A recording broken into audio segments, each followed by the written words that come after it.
പാലക്കാട് വല്ലപ്പുഴയിൽ അമ്മയും മകനും മരിച്ച നിലയിൽ വീടിനുള്ളിൽ ഇന്നലെ രാത്രി 9 മണിയോടെയാണ് മരിച്ച നിലയിൽ കണ്ടത്. ചെറുകോട് ഇലപ്പുള്ളി മുഖില, മകൻ നിഷാന്ത് എന്നിവരെയാണ് തൂങ്ങി മരിച്ച നിലയിൽ കണ്ടെത്തിയത്. അമ്മയെ ഹാളിലും മകനെ റൂമിലും തൂങ്ങിയ നിലയിലായിരുന്നു കണ്ടെത്തിയത്. വിവരങ്ങളുമായി അഭിജിത്ത് ചേരുന്നുണ്ട്. അഭിജിത്ത്, ഈ ആത്മഹത്യ എന്നാണോ പ്രാഥമിക നിഗമനം? എന്താണ് അവിടെ സംഭവിച്ചത്?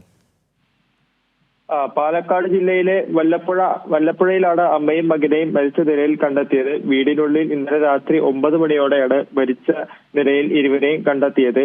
ചെറുകോട് ഇലപ്പുള്ളി സ്വദേശി മുഖില, മകൻ നിഷാന്ത് എന്നിവരെയാണ് തൂങ്ങി മരിച്ച നിലയിൽ കണ്ടെത്തിയത്.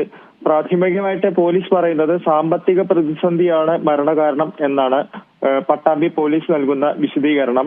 നിഷാന്ത് കഴിഞ്ഞ 10 വർഷമായി പലതരം കച്ചവടങ്ങൾ നടത്തി വരികയായിരുന്നു. എന്നാൽ വിവിധ പ്രതിസന്ധികൾ മൂലം ആ ബിസിനസ്സുകൾ വിജയിച്ചില്ല. ഈ ഏറ്റവും അവസാനം എറണാകുളത്ത് നടത്തിയിരുന്ന കൂൾ ബാർ 10 ദിവസം മുമ്പാണ് അടച്ചുപൂട്ടിയത്. ഇൻക്വസ്റ്റ് നടപടികൾക്ക് ശേഷം ഇരുവരുടെയും മൃതദേഹം പാലക്കാട് ജില്ലാ ആശുപത്രിയിലേക്ക് മാറ്റിയിട്ടുണ്ട്. പോസ്റ്റ്മോർട്ടം നടപടികൾക്ക് ശേഷം അവരുടെ മൃതദേഹം കുടുംബത്തിന് വിട്ടു നൽകും.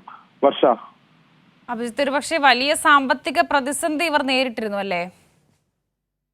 തീർച്ചയായിട്ടും വലിയ സാമ്പത്തിക പ്രതിസന്ധിയാണ് മരണകാരണം എന്നാണ് പട്ടാമ്പി പോലീസ് പ്രാഥമികമായി പറയുന്ന വിശദീകരണം. കാരണം നിഷാന്ത് കഴിഞ്ഞ 10 വർഷമായി പലതരം കച്ചവടങ്ങൾ നടത്തി വരികയായിരുന്നു.